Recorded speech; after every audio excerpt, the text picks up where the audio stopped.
আমাদের বক্তব্য রাশেদ খান মেনন, তারপরে মুরগিচোরা শাহরিয়ার কবির, সুপ্রিম কোর্টের বিচারপতি মানিক সাহেব কাদিয়ানীদের পক্ষ নিয়ে মাঠে নেমেছে। এদেশের 16 কোটি মানুষ যারা আখেরি পয়গম্বরকে আখেরি পয়গম্বর হিসেবে, খাতেমুন নবিয়্যিন হিসেবে যারা বিশ্বাস করেন, তাদের ঈমানি দায়িত্ব হলো এই তিনজনকে বাংলার যে কোনো জায়গায় পাওয়া যাবে, সঙ্গে সঙ্গে জুতা খুলে পিটাইতে হবে।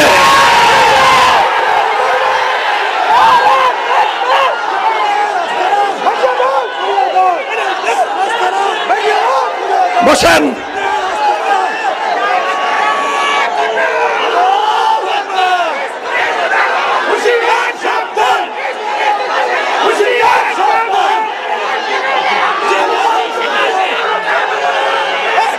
রাশেদ খান মেননের নির্লজ্জ পক্ষ নিতে গিয়ে জনাব নাসিম সাহেব যেই ধৃষ্টতা দেখিয়েছেন, আমরা বিশ্বাস করতে চাই এটা তার দলীয় বক্তব্য নয়, এটা তার ব্যক্তিগত কুলাঙ্গার মার্কা বক্তব্য।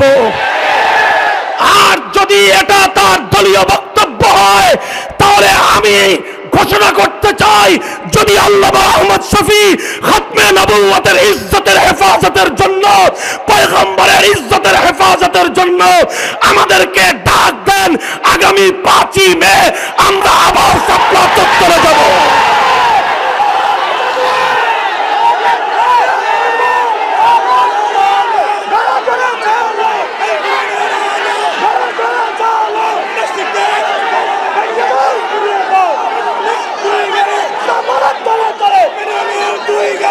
বসেন, বসেন।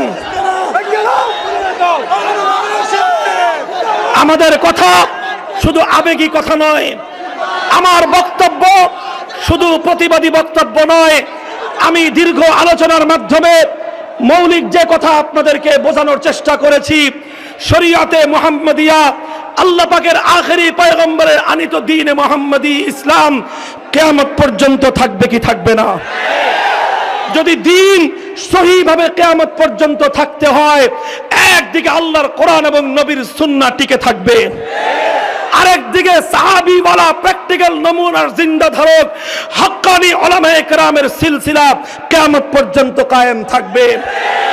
সুতরাং আমরা গোটা জাতি, গোটা উম্মতে মুহাম্মাদিয়া কোরআন সুন্নাহকে যেভাবে ধারণ করে রাখবো, তেমনি ভাবে উলামায়ে কেরামের দিকেও আমরা সতর্ক দৃষ্টি রাখবো এবং তাদের নেতৃত্বের প্রতি আমরা আস্থা রাখবো। রাজি আছেন তো ইনশাআল্লাহ?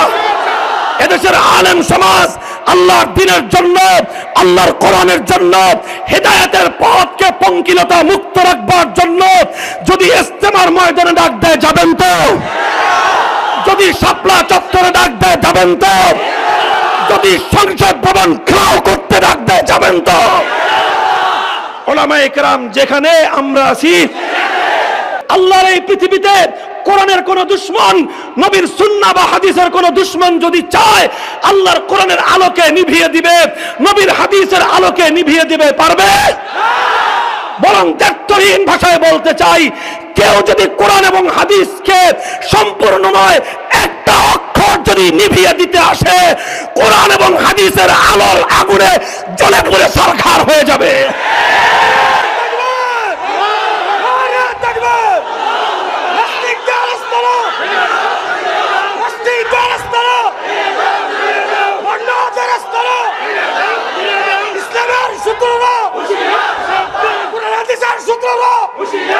ঠিক তেমনি ভাবে যেভাবে কোরআন এবং হাদিসের মাধ্যমে শরিয়াতে মুহাম্মাদিয়ার থিওরিটিক্যাল দিকটা সংরক্ষিত আছে, উম্মতের হক্কানি উলামায়ে কেরামের সিনা থেকে সিনায় শরিয়াতে মুহাম্মাদিয়ার প্র্যাকটিক্যাল আমলি মডেল এবং নমুনা কিয়ামত পর্যন্ত হেফাজতে থাকবে কি থাকবে না।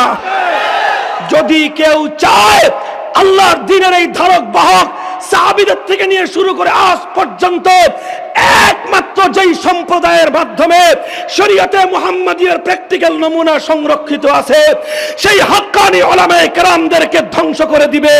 কেউ যদি চায় আলেম সমাজকে আল্লাহর জমিন থেকে মাইনাস করে দেবে, তাহলে স্পষ্ট ভাষায় বলতে পারি, পয়গম্বরের হাদিস, লা তাজালু তাইফাতুম মিন উম্মতি মানসুরিনা আলাল হক লা ইয়াদুররুহুম মান খাযালাহুম হাত্তা ইয়াতিয়া আমরুল্লাহ। আলেম সমাজকে ধ্বংস করবে তো দূরের কথা, নবীর ইলমের ধারক, সাহাবীওয়ালা প্র্যাকটিক্যাল নমুনার ধারক উলামায়ে কেরামের একটা বাঁকা পশম সোজা করতে পারবে না।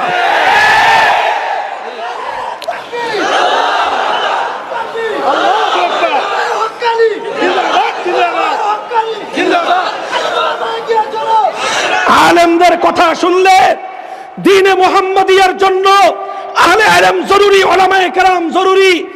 এই কথা শুনলে যাদের শরীরের মধ্যে অ্যালার্জির চুলকানি হয়, উলামায়ে কেরামের নাম শুনলে যাদের শরীরের মধ্যে বিদ্বেষের আগুন ধরে, পরিষ্কার শুনে রাখো, তোমরা জ্বলে পুড়ে ছারখার হয়ে যাবে, উলামায়ে উম্মত ধ্বংস হবে না।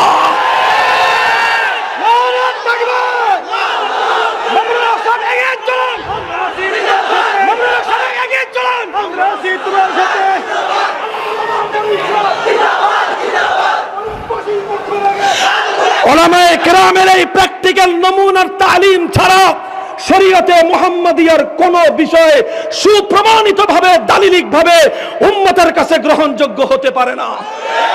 চাই সেটা দ্বীনের নামে দাওয়াত হোক, দাওয়াত যদি হয় আল্লাহর পয়গম্বরের দ্বীনের দাওয়াত, দাওয়াত যদি হয় শরীয়তে মুহাম্মাদিয়ার দাওয়াত, সেই দাওয়াত উলামায়ে উম্মতের উপর নির্ভরশীলতা ছাড়া সেই দাওয়াত সহিহ দ্বীনের দাওয়াত হতে পারে না।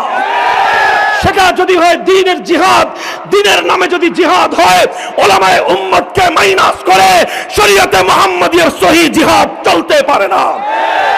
সেটা যদি হয় দ্বীনের নামে রাজনীতি, সেটা যদি হয় ইসলামের নামে বিপ্লব, সে বিপ্লব পশ্চিমকাল হক্কানি উলামায়ে কেরামকে মাইনাস করে কোরআন সুন্নাহর সহিহ বিপ্লব কোনোদিন হতে পারে না।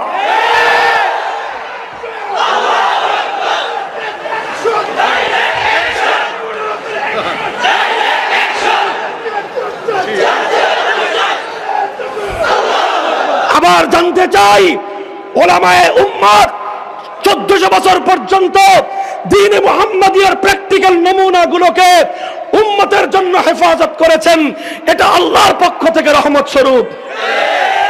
আজ যদি কোনো কুলাঙ্গার বলে যেখান থেকে আলেম তৈরি হয় সেই উলামায়ে কেরাম, সেই উলামাদের মার্কাজ কওমি মাদ্রাসাগুলোকে যদি কেউ বীজ বৃক্ষ বলে, পরিষ্কার বলতে চাই, কওমি মাদ্রাসা আলেম তৈরি করার কারখানাগুলো, আলেম তৈরি করার কারখানাগুলো বীজ বৃক্ষ নয়, এগুলো হযরত হাফিজ জি হুজুরের বট বৃক্ষ, শান্তির ছায়া। এই বট বৃক্ষের বটের মাধ্যমে আল্লাহর জমিন থেকে নাস্তিক্যবাদ, কাদিয়ানি ফিতনার শেকড় উপড়ে ফেলা হবে ইনশাআল্লাহ।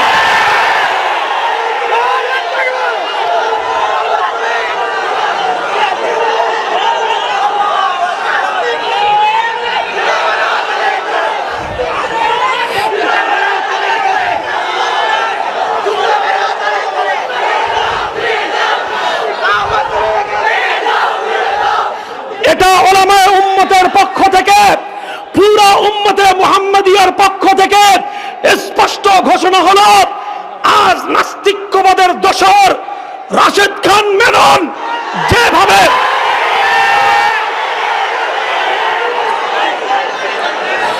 নাস্তিক্যবাদের দোসর রাশেদ খান মেনন নৌকার খয়রাত নিয়ে এমপি হয়ে,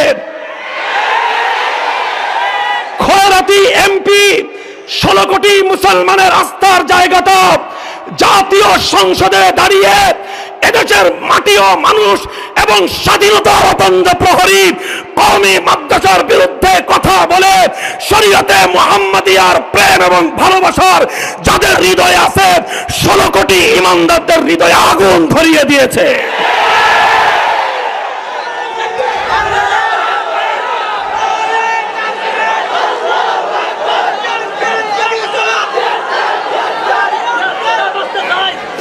পরিষ্কার কথা, কিয়ামত পর্যন্তের জন্য দ্বীনে হকের প্র্যাকটিক্যাল নমুনা সাহাবাওয়ালা জিন্দেগি।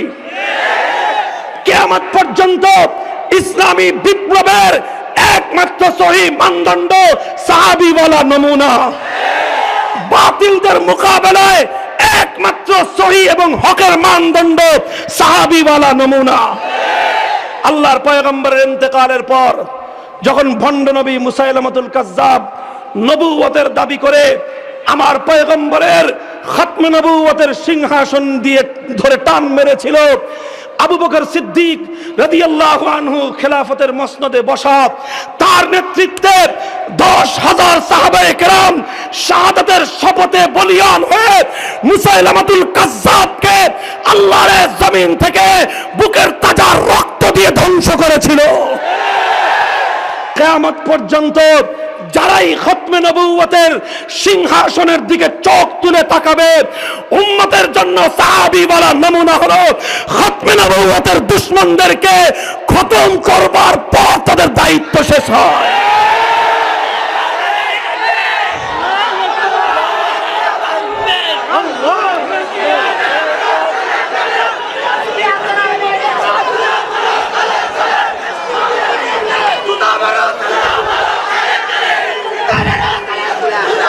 কথাটা বলতে চাই, আজ আল্লাহর নবীর খতমে নবুয়তের সিংহাসনকে টান মেরে যেই কুখ্যাত ঘৃণিত ভণ্ড নবীর দাবিদার গোলাম আহমদ কাদিয়ানী এবং তার অনুসারীরা ধর্মপ্রাণ মুসলমানদের ঈমান নিয়ে ছিনিমিনি খেলছে। ওরা উত্তর জনপদের পঞ্চগড়ে এই জালিয়াতি এবং ঈমান ধ্বংস করবার ষড়যন্ত্রের জাল এবং ফাঁদ পাতার চেষ্টা করেছিল। উম্মতের উলামায়ে কেরাম সাহাবীওয়ালা প্র্যাকটিক্যাল নমুনা নিয়ে পঞ্চগড়ে তারা দাঁড়িয়ে গেছেন, প্রতিবাদ করেছেন। প্রতিবাদ কানে নেওয়া হয় নাই, শাহাদাতের রক্তের মাধ্যমে ভণ্ড কাদিয়ানীদের ইজতেমা বানচাল করে দেওয়া হয়েছে।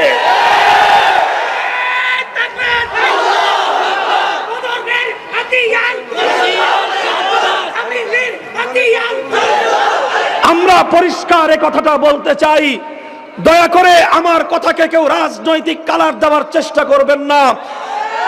জাতীয় সংসদে রাশেদ খান মেনন খতমে নবুয়তের বিরুদ্ধে কথা বলে কাদিয়ানী সম্প্রদায়ের স্পষ্ট তাদের দালালি করে তাদের সাফাই গেয়ে খতমে নবুয়তের মাসনাদ সিংহাসনের উপর আঘাত করেছে। গোটা বাংলাদেশ কলঙ্কিত এবং অভিশপ্ত হয়েছে। আমরা এই দেশকে, এই জাতিকে কলঙ্ক এবং অভিশাপের হাত থেকে বাঁচাতে চাই। আমার ভয় হয় এদেশের জাতীয় সংসদে আমার নবীর খতমে নবুয়তের বিরুদ্ধাচরণকারী কুখ্যাত কাদিয়ানীদের পক্ষে সাফাই গাওয়া হলো, আর এ জাতি যদি তার যথাযথ প্রতিবাদ না করে যে কোনো মুহূর্তে আসমান থেকে গজব এই জাতির উপর নেমে আসতে পারে। আজ এই জাতির ভালোবাসা নিয়ে, দেশের প্রেম নিয়ে, এদেশের স্বাধীনতার অতঙ্গ প্রহরী হিসেবে স্পষ্ট ভাষায় বলতে চাই, যেই সংসদকে খতমে নবুয়তের বিরুদ্ধাচরণকারী কাদিয়ানীদের সাফাইকে অপবিত্র করা হয়েছে, আমরা সেই সংসদ থেকে খতমে নবুয়ত অস্বীকারী কাদিয়ানীদের অমুসলিম ঘোষণার রায় চাই, আইন পাস করতে চাই।